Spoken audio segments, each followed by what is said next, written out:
সাবেক প্রধানমন্ত্রী শেখ হাসিনা দেশ ছেড়ে পালিয়ে যাওয়ার পর আওয়ামী লীগ সরকারের সব এমপি মন্ত্রীরা সব গা ঢাকা দিয়েছেন। তেমনভাবে খোঁজ পাওয়া যাচ্ছে না ফেরদৌস আহমেদেরও। সংসদে যাওয়ার 7 মাসের মাথায় এমপি পদ হারিয়েছেন ফেরদৌস। শেখ হাসিনা সরকারের পতনের পর থেকে গা ঢাকা দিয়েছেন এই চিত্রনায়ক। কোথায় আছেন তিনি জানে না কেউই।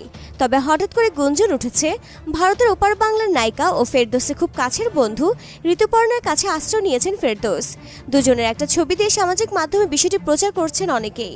তবে অবশেষে এবার ফেরদৌসকে আশ্রয় দেওয়ার বিষয়ে মুখ খুললেন ঋতুপর্ণা। একটি গণমাধ্যমকে দেওয়া সাক্ষাৎকারে ঋতুপর্ণা বলেন, আমার কানেও খবরটা এসেছে। দুজনের একটা ছবি দিয়ে খবরটা প্রচার করা হচ্ছে। ছবিটা কিছুদিন আগে একটা শোতে তোলা। ফেরদৌস আমার সবচেয়ে ভালো বন্ধু, এটা সবাই জানেন। শেষবার যখন ঢাকায় গেলাম ওর বাসায় গিয়েছি। সে কলকাতায় এলে আমার বাসায় আসে। সত্যি কথা বলতে এই ঘটনার পর যোগাযোগ করতে পারিনি। ঋতুপর্ণা আরও বলেন, আমি জানি না ফেরদৌস কি